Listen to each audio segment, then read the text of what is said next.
Hello everyone, I am Manika Sisodia from Ravi Sareen film institute और आज हमारे साथ है Bollywood celebrity Howard Rosemeyer sir. और आज ये आपको कुछ टिप्स देने वाले हैं अपनी लाइफ जर्नी के बारे में और आज बहुत सारी इनसे पर्सनल बातें करेंगे। तो चलिए शुरू करते हैं। Hello sir, welcome to Ravi Sareen film institute. कैसे हैं आप? First class, thank you very much. Sir, आज आप यहाँ पर आए हैं तो हम आपसे कुछ पर्सनल क्वेश्चंस पूछना चाहते हैं। तो आप मेरा पहला सवाल आपसे ये है कि आपकी इस जर्नी की स्टार्टिंग कैसे हुई? मेरी जर्नी की शुरुआत हुई थी दिल्ली से ही। मैं वैसे तो बॉम्बे में रहता हूँ। मैं स्कूल में ही थिएटर शुरू कर दिया था मैंने करना। नाम बैरी जॉन, लिलेट दुबे, अलकाजी, इन सब के साथ एक ग्राउंडिंग बनी मेरी इसकी थिएटर से, एक्टिंग की। मैं एक्टिंग भी करता था, डांसिंग भी करता था, सिंगिंग भी करता था और हर चीज़ में बड़े कॉन्फिडेंस से करता था। तो मुझे मुश्किल ये हो रही थी कि यहाँ रह के बम्बई की मुझे सपने आते थे, तो वो सपना पूरा करने के लिए मैंने यहाँ से छलांग वहाँ लगाया। तो ग्राउंडिंग यहाँ पे हुई, जर्नी यहाँ शुरू हुई, यहाँ थोड़ा तजुर्बा हुआ और वहाँ पे जाके एग्जीक्यूशन हुआ। मतलब सर, आपने 9th 10th 11th में ही सोच लिया था कि आपको इस फील्ड में जाना है? यस। तो पढ़ाई में वैसे ध्यान कभी था नहीं, तो जो हुनर मेरे अंदर थी मैं वो डेवलप करना चाहता था। जिस चीज़ में कॉन्फिडेंस मेरी ज़्यादा थी वो डेवलप करना चाहता था। सर, इस फील्ड में आने के बाद आपको कभी ऐसा लगा कि नहीं, मुझे इसमें नहीं आना चाहिए था, या गिल्ट हुआ कि मुझे नहीं स्टार्ट करना चाहिए था ये सब? एक पल के लिए भी नहीं। वही मैं कह रहा हूँ, वो जो शुरुआत में जो जवानी की जो जुनून होती है वो कभी ख़त्म नहीं हुई।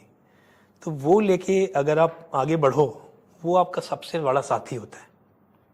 सर, आपको इस फील्ड में आके जब से आपने स्टार्ट करा और अभी तक आप इतने ऊंचे उस पे मुकाम पे पहुंच चुके हैं, अभी तक आपको ऐसा क्या सीखने को मिला जो आप अपनी डेली लाइफ में अप्लाई करते हैं इस इंडस्ट्री से? बहुत सारे अप्स एंड डाउन्स होते हैं। इसमें सबसे बड़ी चीज़ निकलती है रिलेशनशिप्स की। आप एक सफ़र में निकलते हो, उस सफ़र में आप कितने लोगों के साथ निकलते हो, वो सबसे बड़ी चीज़ होती है।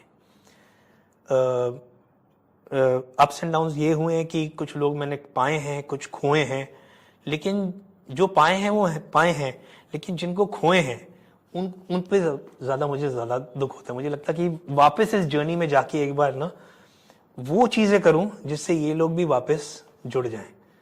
मतलब सर, आपको कभी ऐसा नहीं लगा कि यहाँ पर इतने ऑलरेडी सक्सेसफुल लोग हैं, मैं कैसे सरवाइव करूंगा, नहीं करना चाहिए था मुझे? वो नहीं, वो एक रियलिटी हमेशा आपके साथ रहती है, वो कभी छोड़ती नहीं है क्योंकि कंपटीशन बहुत बढ़ गया है। लेकिन फैक्ट और रियलिटी ये है कि काम बहुत है। वो डिपेंड करता है कि आपकी खुशियां कहाँ रहती हैं, आप किस स्टेट में हो, आप किस मुकाम पे हो, वो आपको खुद रेटिफाई करना पड़ेगा। हाँ जी, हाँ जी। और जब से आपने स्टार्ट करा था, आपकी फैमिली में किसी ने आपको रोका नहीं? मतलब कौन था जो बिल्कुल भी सपोर्ट में नहीं था और कौन था जो सबसे ज्यादा सपोर्टिव था आपके लिए थ्रू आउट दिस जर्नी? इस मामले में तो बहुत लकी हूँ मैं, क्योंकि मेरे काफ़ी लिबरल पेरेंट्स थे और उन्होंने कभी दखलंदाजी दी नहीं कि इसको ये पसंद है, इसको ये करने दो। और काफ़ी चीज़ें तो मैं खुद कर लेता था बिना बताए, वो करना पड़ता है, वो बहुत ज़रूरी है। सबसे सपोर्टिव तो मेरी धर्मपत्नी है, जिन्होंने मेरा पूरा सफ़र देखा है शुरू से लेकर। उनको भी जितना उन्होंने मुझे सपोर्ट किया है उतना मैं उनको सपोर्ट नहीं कर पाया। वो उस पर मैं अभी काम कर रहा हूँ लेकिन वो मेरी सबसे बड़ी सपोर्ट है। हाँ जी। जो आने वाली हमारी जनरेशन है, जो अब नए बच्चे इस फील्ड में आ रहे हैं, उनके लिए आप क्या बोलना चाहते हैं? मतलब वो कैसे करें, स्टार्ट कहाँ से करें, क्या नहीं करना चाहिए उनको? शिद्दत से हर चीज़ करो, ऑनेस्टी से हर चीज़ करो, ग्रैटिट्यूड से हर चीज़ करो कि ये जो हो रहा है मेरे जीवन में, ये मेरे अच्छाई के लिए हो रहा है। जो भी कंडीशंस बने हैं, जो मैं जो परस्यू कर रहा हूँ, उसके बारे में हमेशा सोच के उसके थैंकफुल रहना चाहिए।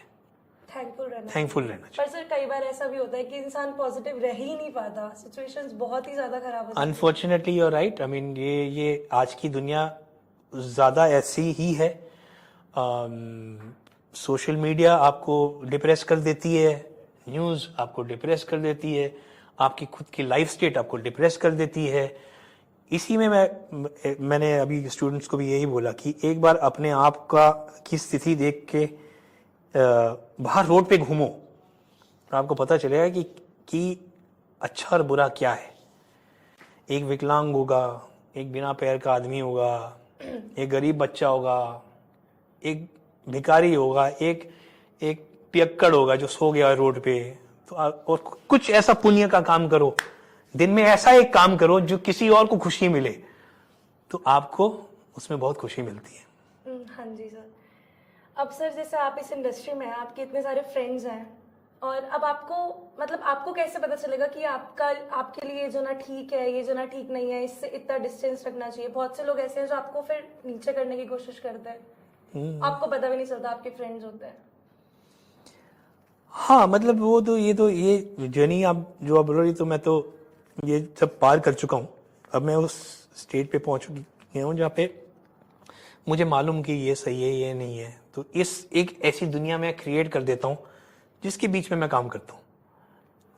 तो वो अचीव करने के लिए जो मैं आज कर रहा हूँ, उस सफर को तो निकलना पड़ेगा हर आदमी को, और फिर एक ऐसी दुनिया क्रिएट करो जहाँ पे आपके पॉजिटिव लोग रहें।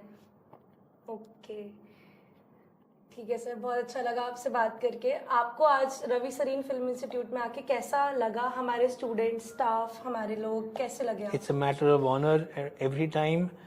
आई would love to come again, give some more of my experiences. लेकिन बच्चों से इंटरेक्ट करना इतना अच्छा लगा क्योंकि मैंने अपने आप को देखा उनमें।